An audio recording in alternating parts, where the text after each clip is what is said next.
I'm Tracy Bankston with today's Record Newswatch. Firemen returned to douse flare-ups at the scene of Monday's 5-alarm fire that destroyed a downtown business and seriously damaged 3 others on Main Street in Washingtonville. Rubble was pretty much all that remained of Antonio's restaurant and bar and apartments located on the upper floors of the 3-story building. A couple of firemen suffered the effects of smoke inhalation and heat exhaustion during the firefight. Washingtonville Assistant Fire Chief Gary Hearn was supervising today's on-scene operations. We're just basically mopping up some hot spots. Because of the age of this building and the amount of void spaces that were in this building, once the village demolished the building down to the first floor, we still have some stuff burning under the debris, and that's what we're getting to today. We're putting water on the hot spots. We're waiting for the village to come up with an emergency declaration for demolition to get the rest of this building out of here. That'll make things a lot safer for the village. Because of the age of the building and the amount of renovations over the years, the fire traveled through a lot of void spaces in this building and was breaking out in all different areas of the building. So, you know, we tried to keep up with it, and you know, in the interest of safety, we had everybody out of the building. You know, we went to an exterior operation.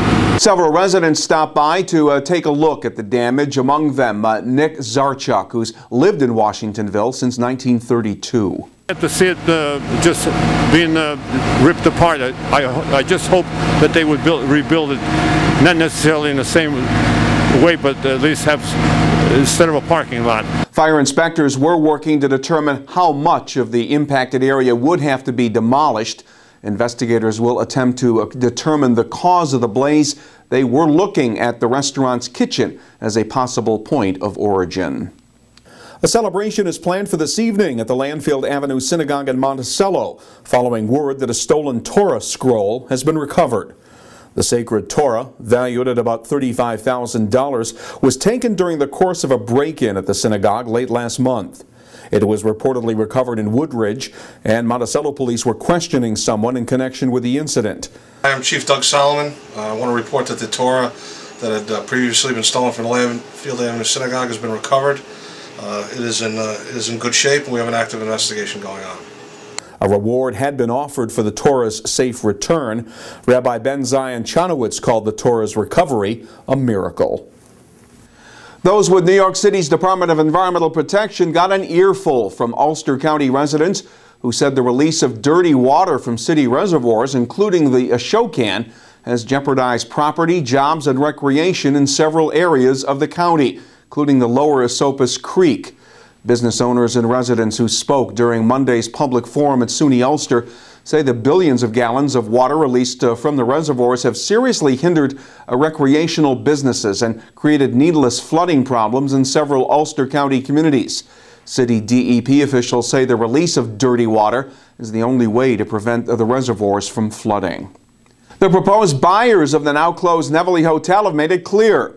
They say their redevelopment plan for the former resort rests on obtaining a casino gambling permit. Under terms of a prospective deal spelled out during ongoing surrogate court hearings, Claremont Investments would pay $1.6 million at closing to cover delinquent property taxes and back pay for employees.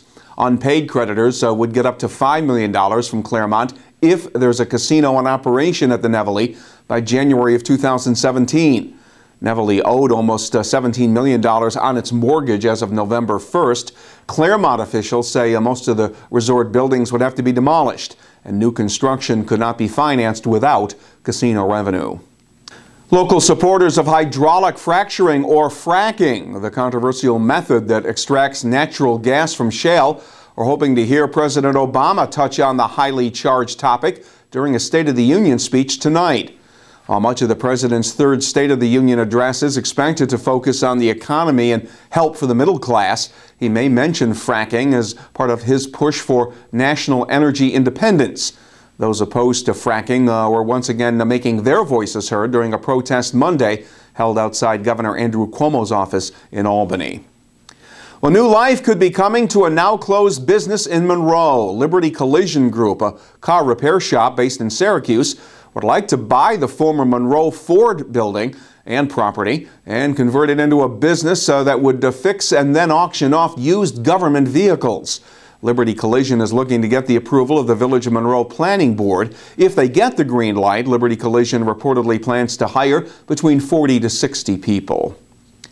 Armed with a search warrant, Middletown police hit a residence at 204 Cottage Street, where officers reportedly found 185 glassine envelopes of heroin plus 5.5 grams of cocaine. The discovery leading to the arrest of two Middletown residents, 22-year-old Jorge Serrano and Lauren Torres. Both have been charged with felony drug possession. Serrano was additionally charged with violating his parole. Also in Middletown, city police and agents with the Drug Enforcement Administration paid a visit to a house on Myrtle Avenue where they found more than 378 grams of cocaine, as well as a large amount of cash and a loaded handgun. The man who lived there, 38-year-old James Garcia, now faces charges of first-degree criminal possession of a controlled substance and criminal possession of a weapon.